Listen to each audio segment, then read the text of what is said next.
শুভ সকাল সবাইকে। আজ ৩ জুলাই বৃহস্পতিবার। আজকের সকালের বিশেষ বিশেষ খবর হলো, কাছাড়ে 14 জুলাই থেকে শুরু হচ্ছে এপি বৈঠক। আগামী বিধানসভা নির্বাচনে টিকিটের দৌড়ে রয়েছেন রাজ্যসভার প্রাক্তন সাংসদ মিশন রঞ্জন দাস। গরুহটির প্রকল্পে অনিয়ম, সিবিআই তদন্ত দাবি কংগ্রেসের। অর্থ কমিশনের কাছে অতিরিক্ত 10% চাইলেন মুখ্যমন্ত্রী হিমন্ত। শুধু আসাম নয়, উত্তর পূর্বের জন্যই প্রস্তাব মুখ্যমন্ত্রীর। জিএসটিতে বড় ছাড়, কমছে নিত্য প্রয়োজনীয় পণ্যের দাম। দাম কমবে যেসব সামগ্রীর: টুথপেস্ট, টুথ পাউডার, ছাতা, সেলাই মেশিন, প্রেসার কুকার, বাসনপত্র, ইলেকট্রিক ইস্ত্রি, স্বল্প ক্ষমতা সম্পন্ন ওয়াশিং মেশিন, বাইসাইকেল, 1000 টাকার বেশি মূল্যের কাপড়, 500 টাকা থেকে 1000 টাকা মূল্যের জুতো, স্টেশনারি দ্রব্য, টিকা, সেরামিক টাইলস। এবং সর্বশেষ খবরটি হলো, মালিডহরের সেতুটিও ঝুঁকিপূর্ণ, সরব 4 সংস্থার কর্মকর্তারা। এবারে শুনুন বিস্তারিত খবর। কাছাড় জেলার আঞ্চলিক পঞ্চায়েতগুলির বৈঠক শুরু হচ্ছে 14 জুলাই। রাজ্য সরকারের পঞ্চায়েত ও গ্রাম উন্নয়ন বিভাগের নির্দেশিকা মেনে জেলায় তৃণমূল পর্যায়ের প্রশাসনিক কার্যকারিতা নিশ্চিত করতে উদ্যোগ নিয়েছেন কাছাড়ের জেলা পরিষদের মুখ্য কার্যনির্বাহী প্রণব কুমার বরা। 14 থেকে শুরু হয়ে 17 জুলাই পর্যন্ত জেলায় মোট 15টি আঞ্চলিক পঞ্চায়েত নিজের প্রথম সভা অনুষ্ঠিত করবে। সভাগুলিতে নবনির্বাচিত সদস্যদের শপথ গ্রহণ হবে। এছাড়াও আঞ্চলিক পঞ্চায়েতগুলির সভাপতি ও সহসভাপতি নির্বাচন করা হবে। এই প্রক্রিয়ার মাধ্যমে তৃণমূল প্রশাসনের দায়িত্ব হস্তান্তর ও গণতান্ত্রিক কাঠামোর বাস্তবায়ন নিশ্চিত করা হবে বলেও নির্দেশিকায় উল্লেখ করেছেন প্রণব কুমার। নির্ধারিত সময়ে প্রতিটি উন্নয়ন ব্লক কার্যালয়ে এই আঞ্চলিক পঞ্চায়েতের সভা শুরু হবে। সভাগুলি পরিচালনার দায়িত্বে রাখবেন ফুলালঙ্গির চোরেই লক্ষ্যজিৎ গগৈ, উনহালে আশিস বিদ্যাধর, বন্নিকা চেতিয়া, দীপা দাস, জুনালী দেবী, অঞ্জলি কুমারীর মতো উচ্চপদস্থ প্রশাসনিক আধিকারিকরা। তারা সংশ্লিষ্ট আইন অনুযায়ী সভা সুষ্ঠুভাবে পরিচালনার জন্য প্রয়োজনীয় পদক্ষেপ করবেন। সভায় নির্বাচিত সদস্যদের শপথ গ্রহণ, কোরামের উপস্থিতি নিশ্চিত করা, সভাপতি ও সহসভাপতি নির্বাচন, সভার কার্যবিবরণী লেখা এবং 3 দিনের মধ্যে নির্বাচনের ফলাফল নির্দিষ্ট কর্তৃপক্ষের কাছে জমা দেওয়ার মতো গুরুত্বপূর্ণ কাজ হবে। 14 জুলাই বাঁশকান্দি, বিন্নাকান্দি, বড়জেলেঙ্গা ও বড়খোলা। 15 জুলাই কালাইন, কাটিগুড়া, লক্ষ্মীপুর ও ধলাই নরসিংপুর। 16 জুলাই পালংঘাট, রাজাবাজার, রংপুর ও শিলচর এবং 17 জুলাই সুনাই, তাপাং ও উদারবন আঞ্চলিক পঞ্চায়েতের বৈঠক অনুষ্ঠিত হবে। সরকারি সূত্রে এই খবর জানানো হয়েছে। পরবর্তী খবর, আগামী বিধানসভা নির্বাচনের টিকিটের দৌড়ে রয়েছেন রাজ্যসভার প্রাক্তন সাংসদ মিশন রঞ্জন দাস। এখন পর্যন্ত এ ব্যাপারে সরাসরি না বললেও বিভিন্নভাবে বুঝিয়ে দিচ্ছেন তিনি, যার মধ্যে রয়েছে বুধবারের একটি সাংবাদিক সম্মেলন। এই সাংবাদিক সম্মেলনে তিনি সাংসদ থাকাকালীন কী কাজ করেছেন তা খতিয়ান তুলে ধরেছেন। তিনি বলেছেন, কাজের ইচ্ছে থাকলে সময় কোনো ফ্যাক্টর নয়। মাত্র কয়েক মাসের জন্য রাজ্যসভার সাংসদ হয়েছিলেন মিশন রঞ্জন দাস। দ্বিতীয়বার পূর্ণ মেয়াদের সাংসদ হওয়ার দাবি জানিয়েও সেই সুযোগ আর পাননি তিনি। ফলে রাজ্যসভায় দ্বিতীয়বার সুযোগ না পেয়ে বিধানসভা নির্বাচনের প্রস্তুতি নিচ্ছেন তিনি, এমন গুঞ্জন উঠেছে রাজনৈতিক মহলে। তবে মুখ খুলে এ নিয়ে এখনো অবধি কিছু বলেননি মিশনবাবু। তবে হাবভাবে বিধানসভা নির্বাচনের দৌড়ে সামিল হতে চলেছেন, এমনটা বুঝিয়ে দিচ্ছেন তিনি। বুধবার জেলা সভাপতি সঞ্জীব বণিক, সহসভাপতি অশোক দত্ত ও মিডিয়া সেলের আহ্বায়ক পাপ্পু কুড়িকে পাশে নিয়ে তার সাংসদ থাকাকালীন কাজের খতিয়ান তুলে ধরেছেন মিশনবাবু। তিনি বলেন, সময় কোনো ফ্যাক্টর নয়, মানসিকতা থাকলে অল্প সময়েও কাজ করে দেখানো যায়। মিশনবাবু বলেন, মাত্র 9 মাসের জন্য সাংসদ হয়েছি। ওই সময়ে যে মন্ত্রীর দ্বারস্থ হয়েছি খালি হাতে ফিরিনি। তার কার্যকালে 2,45,00,000 টাকা মঞ্জুর হয়েছিল। এর থেকে শ্রীভূমি জেলার 18টি বিদ্যালয়ে স্মার্ট ক্লাসের পরিকাঠামোর উন্নয়নে ব্যয় করেছেন। মন্ত্রী কৌশিক রায়ের অনুরোধে লক্ষ্মীপুর জেলার একটি স্কুলে 10 লক্ষ টাকা দিয়েছেন। করিমগঞ্জ কলেজের উন্নয়নে 49 লক্ষ টাকা দিয়েছেন। বরাক উপত্যকার যোগাযোগ ব্যবস্থার উন্নতির জন্য বিভাগীয় মন্ত্রীর সঙ্গে কথা বলেছেন। জাতীয় সড়ক সহ বেশ কিছু প্রকল্প নিয়ে কেন্দ্রীয় মন্ত্রী জ্যোতিরাদিত্য সিন্ধিয়ার সঙ্গে আলোচনা করেছেন। হাইলাকান্দি থেকে গুয়াহাটি পর্যন্ত ট্রেন চলাচলের দাবি জানিয়েছেন। এছাড়া আরও একাধিক প্রকল্প নিয়েও তিনি তৎপর ছিলেন বলে মন্তব্য করেছেন মিশনবাবু। পরবর্তী খবর, গরুখুটির প্রকল্পে অনিয়ম, সিবিআই তদন্ত দাবি কংগ্রেসের। গরুখুটি বহুমুখী প্রকল্পে ব্যাপক দুর্নীতি ও কেলেঙ্কারির অভিযোগ উত্থাপন করেছে কংগ্রেস এই অনিয়মের সিবিআই তদন্ত দাবি করেছে। বুধবার রাজীব ভবনে এক সাংবাদিক সম্মেলনে কংগ্রেস নেতা আরপি শর্মা বলেন, গরুখুটি প্রকল্পে গিরগাই প্রসঙ্গে মুখ্যমন্ত্রী হিমন্ত বিশ্ব শর্মা ও গরুখুটি প্রকল্পের চেয়ারম্যান পদ্ম হাজারিকার মন্তব্যের মিল নেই। গিরগাই নিয়ে বিধায়ক হাজারিকা 4 বছর পর বলছেন, এনডিডিবি অসুস্থ গরু, বলদ, বৃদ্ধ গরু সরবরাহ করেছে। ক্যাবিনেট মন্ত্রীর মর্যাদা নিয়ে তিনি গরুখুটি প্রকল্পের দায়িত্ব নিয়েছেন, এখন তার মুখে এসব কথা মানায় না।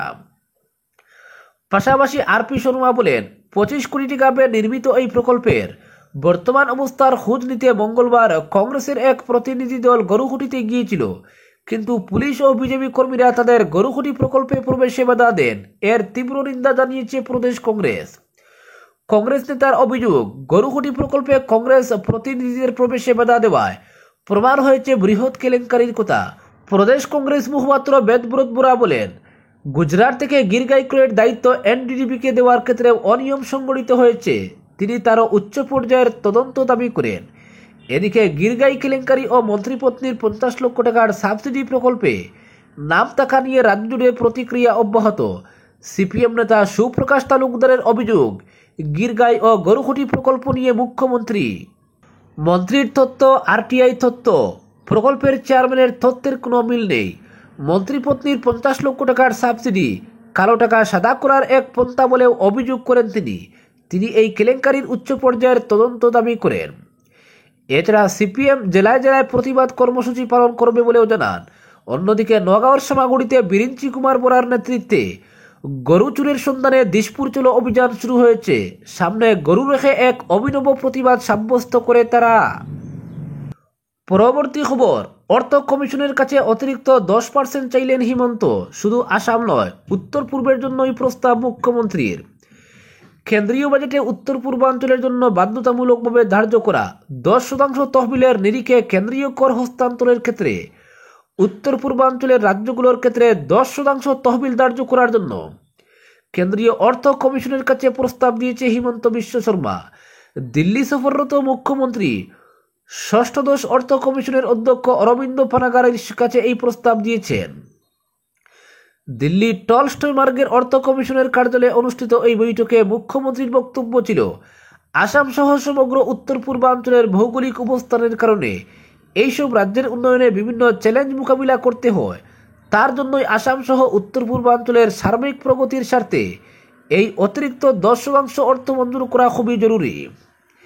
এদিন অর্থ কমিশনের সঙ্গে আলোচনার সময় মুখ্যমন্ত্রী বলেছেন, জলবায়ু পরিবর্তনের প্রভাব, ভৌগোলিকভাবে কৌশলগত তথা পরিবর্তনশীল জনসংখ্যার বিষয়টি গুরুত্ব দিয়ে অনুধাবন করতে হবে কেন্দ্রকে। এজন্য কর হস্তান্তরের ব্যাপারে অসম তথা উত্তর পূর্বাঞ্চলের ক্ষেত্রে বিভিন্ন দৃষ্টিকোণ থেকে বিচার করার প্রয়োজন রয়েছে। বিভিন্ন ধরনের প্রত্যাহ্বান থাকা সত্ত্বেও আসাম শেষ পর্যন্ত মূলধনী ব্যয় যথেষ্ট পরিমাণের বৃদ্ধি করতে সক্ষম হয়েছে। স্বাস্থ্য, শিক্ষা, শক্তি, পানীয় জল, পরিকাঠামো, স্থানীয় প্রশাসন, দুর্যোগ প্রশমন ইত্যাদি বিভিন্ন খণ্ডে রাজ্য যথেষ্ট উন্নতি করতে সক্ষম হয়েছে। তাছাড়াও বিশ্বের 3য় সর্ববৃহৎ অর্থনীতি হিসাবে ভারতকে প্রতিষ্ঠিত করার অগ্রগতি যাত্রায় আসামও যথেষ্ট অবদান রাখার ব্যাপারে দায়বদ্ধ। তার জন্য কেন্দ্রীয় কর হস্তান্তরের সময় আসামকে পৃথক দৃষ্টিকোণ সামনে রেখে বিবেচনা করতে মুখ্যমন্ত্রী ষষ্ঠদশ অর্থ কমিশনের অধ্যক্ষকে অনুরোধ জানিয়েছেন। রাজ্য সরকারের জারি করা এক প্রেস বিবৃতিতে এইসব কথা জানানো হয়েছে।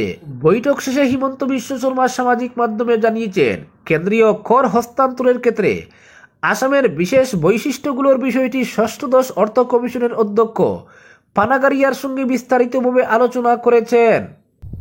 পরবর্তী খবর, জিএসটিতে বড় ছাড়, কমছে নিত্য প্রয়োজনীয় পণ্যের দাম। আমজনতাকে শীঘ্রই সুখবর শোনাতে পারে কেন্দ্র। অর্থমন্ত্রী নির্মলা সীতারমণ সুস্পষ্ট ইঙ্গিত দিয়েছেন, জিএসটি নিয়ে বড় পদক্ষেপ করা হতে পারে। 12% জিএসটি স্ল্যাব 5% নামিয়ে আনার কথা ভাবনা চিন্তা করা হচ্ছে। যদি সেই সিদ্ধান্তে সবুজ সংকেত দেওয়া হয়, তাহলে নিত্য ব্যবহার্য জিনিসপত্রের দাম কমবে, ফলে হাসি ফুটবে আমজনতার মুখে। এক সর্বভারতীয় সংবাদ মাধ্যমের সূত্রের দাবি, জিএসটি কাউন্সিলের আগামী বৈঠকে এ বিষয়ে সিদ্ধান্ত নেওয়া হতে পারে।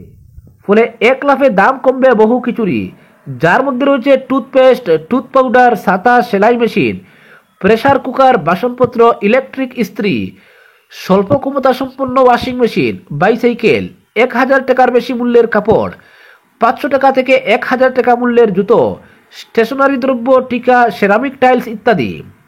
সূত্রের দাবি, এর ফলে 40,000 কোটি থেকে 50,000 কোটি টাকার বাড়তি চাপ পড়বে সরকারের উপর, কিন্তু প্রাথমিক ধাক্কা সামলে এই পথেই হাঁটতে চাইছে সরকার। সম্প্রতি এক সাক্ষাৎকারে নির্মলা সীতারমণ ইঙ্গিত দিয়েছেন এ বিষয়ে, জানিয়েছেন সরকার আরও যুক্তিসম্পন্ন কাঠামো তৈরির, যাতে মধ্যবিত্ত ভারতীয়রা উপকৃত হন। এর আগেও এমন ইঙ্গিত করতে দেখা গিয়েছিল অর্থমন্ত্রীকে।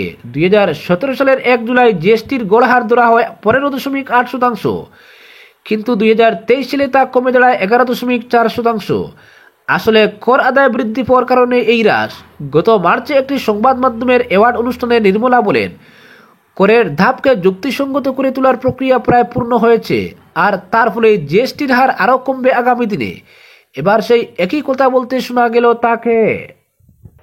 পরবর্তী খবর, বরাক উপত্যকায় ফের সক্রিয় হয়ে উঠেছে সিন্ডিকেট চক্র।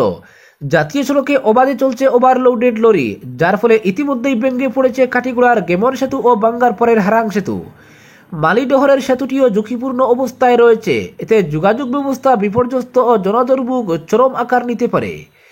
এই পরিস্থিতিতে কাঠিগোড়ার 4টি স্বেচ্ছাসেবী সংগঠন, রামকৃষ্ণ যুব উন্নয়ন পরিষদ, জনকল্যাণ সেবা সংস্থা, ডিগাবর টি গার্ডেন ডেভেলপমেন্ট ক্লাব এবং কাঠিগোড়া টি ইউথ ডেভেলপমেন্ট অর্গানাইজেশনের শতাধিক সচেতন নাগরিককে নিয়ে কাঠিগোড়ার সার্কল অফিসে স্মারকপত্র জমা দেন। স্মারকপত্রে জাতীয় সড়কে ওভারলোডেড লরি চলাচল সম্পূর্ণ বন্ধের দাবি জানানো হয়েছে। সংগঠনগুলোর হুঁশিয়ারি, 1 সপ্তাহের মধ্যে কার্যকর পদক্ষেপ না নিলে গণতান্ত্রিক পথে বৃহত্তর আন্দোলনের পথে হাঁটবেন তারা। আজকের বিশেষ সংবাদ এখানেই সমাপ্ত।